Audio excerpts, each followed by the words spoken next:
Vamos lá, senhoras e senhores. Então, pode fazer perguntas e pode curtir e compartilhar também. Que eu Isso estou olhando aí, aqui, isso tem aí. pouca curtida, hein? O Vamos lá. Então, pessoal vamos é curtir tímido, também. né? O pessoal é tímido. Mas bora. Eu estou vendo aqui que tem mais de 100, só tem 30 e poucas. Para você que está assistindo depois também, não é só para quem está assistindo ao vivo. Bora lá. Então, o que eu vou falar aqui? Eu vou falar um pouquinho da relação do GRO, PGR, NR17. A gente tem que entender essa história toda. Ah, professor, estou cansado de ouvir isso. Já calma. Bora lá entender a história. Então, o GRO é a gestão do todo, é o gerenciamento dos riscos ocupacionais.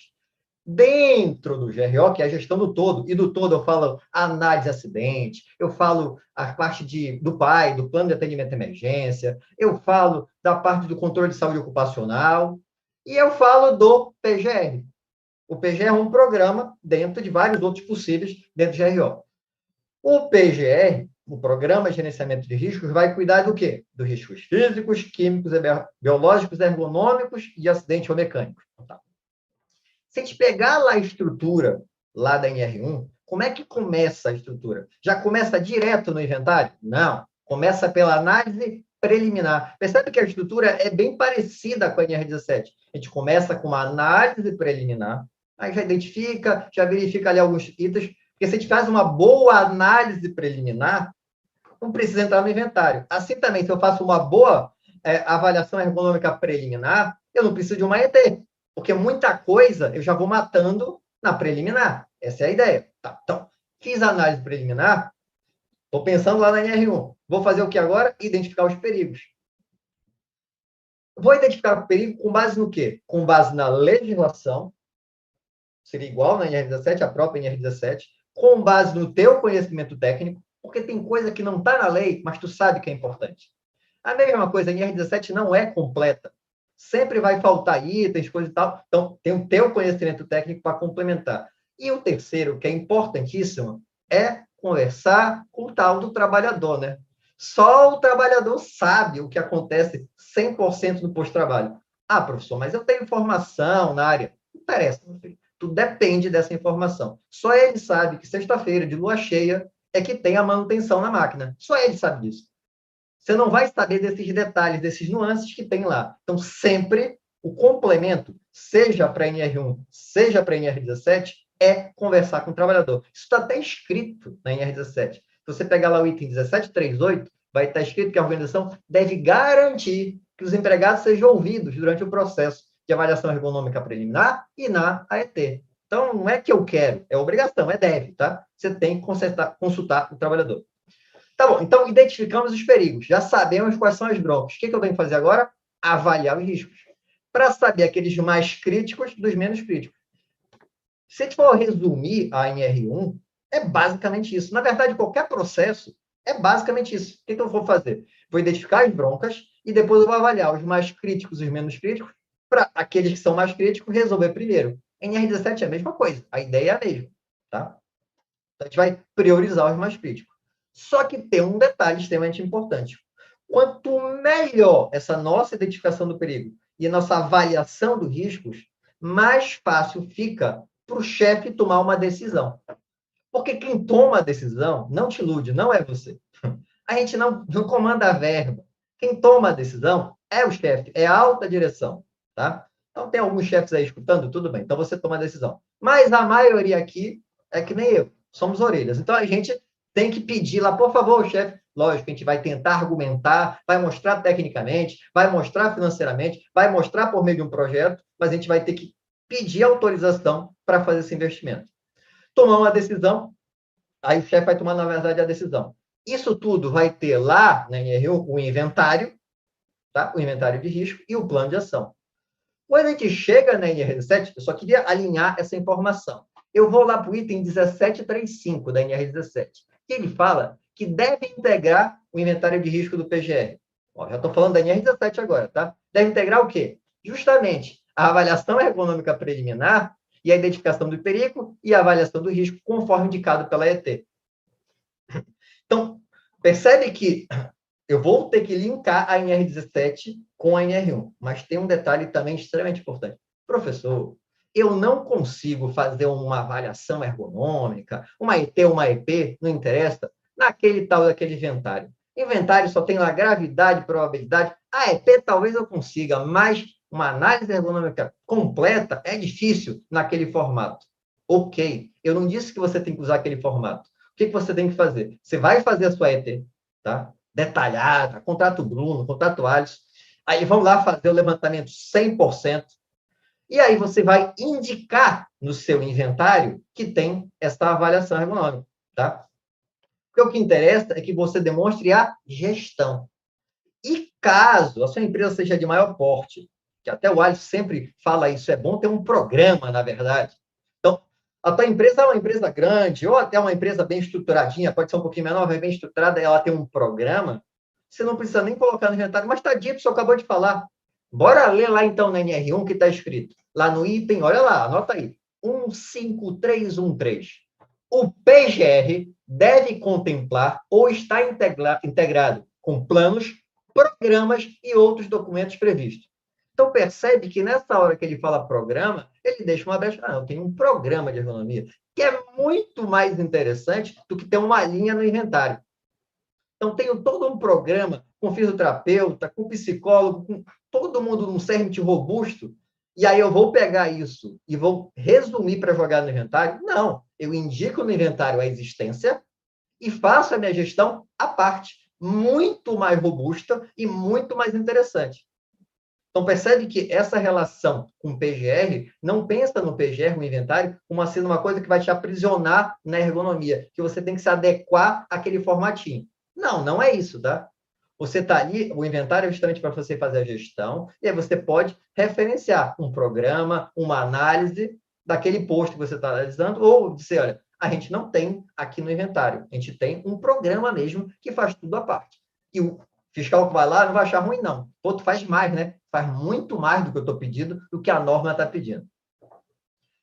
Vou aproveitar, o Bruno falou um pouquinho das pausas, falou das medidas alternativas, pausas, e tem dois itens que eu queria inserir aqui que eu acho importante, que está no item 17432. Porque eles falam lá na norma o seguinte, para que essas pausas possam propiciar descanso e recuperação psicofisiológica, como eles falaram, deve ser observado requisitos mínimos. Ele fala dois. Olha lá, letra A. Introdução de pausas não pode ser acompanhada de aumento da cadência individual. Então, imagina que o teu trabalhador trabalha 8 horas por dia, e aí você introduziu um monte de pausa. Como você introduziu muito pausa, digamos que ele tinha um ciclo de trabalho de 20 segundos. Só que o empregador pegou, como agora é necessário pausa, ele colocou várias pausas, e aí ele fez o seguinte, mas agora ele vai fazer essa atividade dele, o ciclo vai ter em 16 segundos. Percebe que não adianta de nada? O que ele fez? Ele pegou, aumentou o número de pausas, mas ele aumentou a velocidade também. Aí não adiantou, né? Ele compensou, ele quis economizar, mas ele jogou lá para não perder a produção dele, ele aumentou a cadência individual. E a norma já prevê isso. Não é só colocar a pausa. Cuidado, não vai aumentar a cadência individual. E o outro item que ele fala também que é importante, que essas pausas têm que ser usufruídas fora do posto de trabalho. Que o Bruno está lá trabalhando no posto dele, tudo bonitinho. Deu a pausa. Se ele ficar lá, ele vai acabar trabalhando, tá? Porque ele é workaholic, ele quer trabalhar, ele vai acabar... Não, sai do posto, vai dar uma volta. Se for uma pausa maior, tem até um local mais adequado. Aí ele dá essa volta, e aí ele relaxa, depois ele volta. Porque o próprio trabalhador, não é nem que a empresa, às vezes o próprio trabalhador vai continuar trabalhando se ele permanecer naquele local, tá? Estamos acabando já, mas eu queria inserir mais alguns itens aqui que eu acho importante. O item 17433, olha lá o que está escrito. Devem ser assegurados a saída do posto-trabalho para satisfação de necessidades fisiológicas, ir no banheiro, independente da fruição das pausas. Isso é extremamente importante. Por quê? É muito comum em empresa, digamos lá, de 8 a meio-dia, vai ter uma pausa, de 10 às 10h15. Trabalhador, você pode ir no banheiro, de 10 às 10h15. Pô, mas deu vontade de 9h30. Não. É de 10 às 10h15. Percebe que a norma ela falou o seguinte, estabelece as pausas. Só que esse horário para ir no banheiro é no horário que o trabalhador precisa. Não é no horário que você quer. Ah, professor, mas aí o trabalhador pode enrolar lá no banheiro. Não estou dizendo que você não vai acompanhar, se ele estiver exagerando, não possa tomar alguma iniciativa. Eu só estou dizendo que você não pode obrigar ele aí em determinado horário. Eu achei isso bem importante, esse item, porque eu vejo isso em muitas empresas, tá? Então, é um item importante para a gente pensar. E o último item, porque depois, ó, vamos colocando aí no chat as perguntas, não esquece de curtir, compartilhar, mas bora lá. O último item que eu vou comentar é o 1744. Todo e qualquer sistema de avaliação de desempenho, para efeito de remuneração e vantagem de qualquer espécie, deve levar em consideração as repercussões sobre a saúde do trabalhador. Por que eu estou colocando isso? Porque, às vezes, o trabalhador pensa assim, não, olha, eu vou pagar um dinheirinho a mais. Isso é o seguinte, tua produção são 1.000 peças. Cada peça que tu produzir além de 1.000, eu te dou R$ 1. Tu faz se tu quiser. Tu não é obrigado, não. Só que o Alisson está devendo. Tem que comprar ração para o cachorrinho dele. Aí ele tem que gastar um dinheiro, porque cachorrinho é de luxo, vocês sabem, né? Então é cara a ração. Então ele quer ganhar lá 1.010, 1.020, 1.030. Ele junta aquele dinheirinho no mês e no final do mês tem uma grana. Então, parece que o trabalhador tem a opção, mas não, a empresa está impondo isso. Porque o trabalhador está precisando.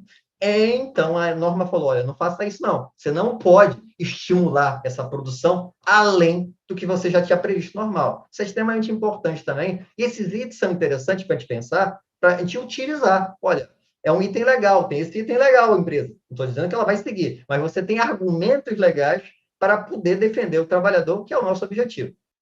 Lógico, também mantendo a saúde financeira da empresa. Acabo por aqui. Coloque as perguntas. É contigo, Alexandre. Obrigado, Mário. Muito bom as observações aí. E lembrando, né, que esse curso ele foi feito a 6 mãos, né? Então tem o olhar e a participação de vocês três e um colaborando com o outro é muito rico. Eu participei de algumas das gravações, eu me tornei um especialista em ergonomia depois de assistir aí, né? Bom. E o interessante também é que a gente aprendeu com a gente mesmo, porque sempre vai ter alguém assistindo a aula do outro, comentando. Exatamente. Sempre um entra lá e olha, Alisson, aí o Bruno fala, aí eu falo. É isso que é interessante, porque a gente acabou aprendendo muito também com a gente mesmo. E a própria live que vai ser agora em março, né, vai ter a presença dos três. É claro que em cada etapa tem um professor com uma participação maior, mas sempre com observações, complementações e até dúvidas dos próprios professores. Acaba um debate muito rico, né? Muito interessante. Isso, e às vezes a gente até gera uma dúvida. Não, eu sei que o cara está com vergonha de perguntar isso. Eu vou perguntar, para ir que ajuda também. Acontece muito isso às vezes. A gente é professor, a gente sabe o que acontece. Legal. Vamos começar então com as perguntas. Tem uma pergunta aqui do João Henrique Gasparini. A análise ergonômica do trabalho é voltada para atividades e situações específicas que são apontadas pela avaliação ergonômica preliminar. Então, não é necessário fazer uma AET para a empresa toda apenas para aquela situação? Eu acho que o Alisson, ou você prefere responder? Eu posso responder e o Alisson complementa. Perfeito. Então, AET não é obrigatório para tudo. Na verdade, é essa grande inovação. Muitas empresas, na verdade, muita gente aqui já trabalhava desse jeito. A gente fazia uma preliminar, e como todos falaram aqui, preliminar não significa superficial. Só que vai acontecer às vezes de você estar fazendo a preliminar, rapaz, essa parte aqui eu não consigo, nessa avaliação, identificar. Talvez eu precise, pode acontecer isso também. Por exemplo, o Mário vai fazer lá, rapaz, essa parte aqui de carga mental, é melhor chamar o Bruno, que o Bruno manja disso. Então, eu fiz a minha preliminar naquela parte que eu sabia, e aí, como vai precisar um aprofundamento naquela área, Bruno, posso terceirizar, ou tem um profissional da empresa também que vai fazer a ET, que é justamente esse aprofundamento. Tá? O aprofundamento significa que você vai pegar aquela atividade. Vou dar um exemplo prático. Imagina que você lá viu um posto de trabalho que está, sei lá, com uma cadeira quebrada. Vai fazer uma análise ergonômica para isso? Não. Então você pode, estou colocando um exemplo bem simples, tá? Você pode pegar, faz uma EP, registra, faz a melhoria e acabou. Só que às vezes são coisas um pouquinho mais elaboradas que numa preliminar, pontualmente, você consegue resolver também. Agora, tem uma hora que você precisa fazer uma avaliação muito ampla. Você não consegue só numa preliminar, porque tem vários fatores envolvidos, tem produção, tem setor, tem muita coisa envolvida e você não vai conseguir nem sozinho, às vezes, fazer isso. Então, é melhor parar, vamos parar e vamos aprofundar essa análise, mas o Alisson vai comentar um pouco mais, eu acho. Tá coçando a língua dele aí.